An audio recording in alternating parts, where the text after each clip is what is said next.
अब आप लोग देखेंगे कि बाबर आजम किस बला का नाम है और अब आप लोग देखेंगे कि बाबर आजम असल में किस कैपेबल है और क्या क्या कर सकते हैं। ये मैं नहीं कह रहा बल्कि कह रहे हैं गौतम गंभीर, वही गौतम गंभीर जिन्होंने आज से कुछ माह पहले वर्ल्ड कप से कबल कुछ प्रिडिक्शंस की थी बाबर आजम के हवाले से और कहा था कि बाबर आजम इस वर्ल्ड कप में आग लगा सकते हैं और बाबर आजम की जो क्लास है वो अलग ही लेवल की है।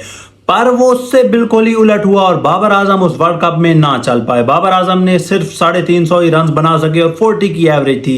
बाबर आजम टोटल फ्लॉप रहे उस टूर्नामेंट में। लेकिन अब एक बार फिर से गौतम गंभीर का अपनी उसी प्रेडिक्शंस को दिफा करते हुए कहना है कि वो मैंने ज़रूर कहा था और ऐसा होता भी, लेकिन उसकी जो फेलियर्स थी उनकी कुछ पीछे वजूहत हैं। एक तो बाबर आजम का उस वक्त कप्तान होना और दूसरी बात वो वर्ल्ड कप इंडिया में हो रहा था और बाबर आजम के ऊपर फुल प्रेशर था कप्तानी का। जब भी कोई टीम हारती है या जीतती है तो उसका जो सिला होता है, वो सेहरा होता है, वो खिलाड़ियों के सर जाता है। लेकिन पाकिस्तान में इससे उलट किया जाता है। जब कोई टीम जीतती है तो कप्तान को आसमानों पर बिठाया जाता है और जब वही टीम हारती है तो कप्तान को बुरा भला कहा जाता है, चाहे गलती खिलाड़ियों की क्यों ना हो। तो यही सेम मसला बाबर आजम के साथ था। इस वजह से कप्तानी का जो प्रेशर था उनकी बैटिंग को भी ले डूबा। लेकिन अब गौतम गंभीर का कहना है कि बाबर आजम दौरे ऑस्ट्रेलिया में आग लगा सकते हैं और अब पता चलेगा कि बाबर आजम क्या चीज़ है, क्योंकि उनके ऊपर अब कोई कप्तानी का प्रेशर नहीं है।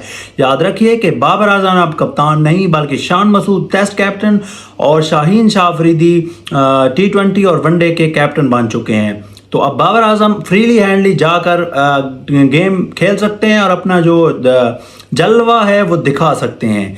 लेकिन बाबर आजम के पास उनका साथ साथ ये कहना था कि बाबर आजम के पास 10 साल की क्रिकेट कम से कम बाकी है जिसमें बाबर आजम प्रेशर फ्री होकर खेल सकते हैं और अब दुनिया को पता चलेगा कि बाबर आजम असल में क्या चीज़ है और वो अपनी जो पूरी क्लास है अब दिखा पाएंगे।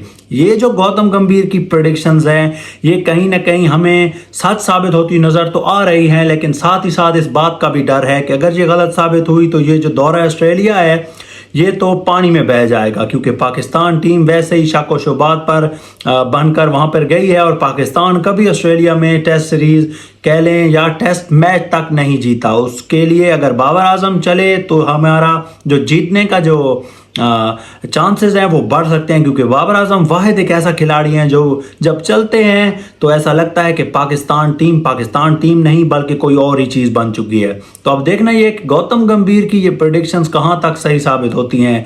दुआ यही है कि बाबर आजम अब असल में जो बाबर आजम हमने सुना देखा था एक टाइम पे वो नजर आए, ना कि वो बाबर आजम जो पिछले हमने 1-1.5 साल से देखा है अंडर प्रेशर, कंधे झुके हुए, सर झुका हुआ, वो वाला बाबर आजम अब हमें नहीं चाहिए। हमें चाहिए तो वो बाबर आजम जब वो क्रीज में जाए तो वहाँ पे मार धाड़ रख दे और पता चले कि कोई क्लासी बैट्समैन आया है। बेशक बाबर आजम बहुत ज़्यादा क्लासी बैट्समैन है, लेकिन अब ये दौरा ऑस्ट्रेलिया बता देगा इस बात को कि गौतम गंभीर की वो प्रेडिक्शन कितने % सही साबित होती है।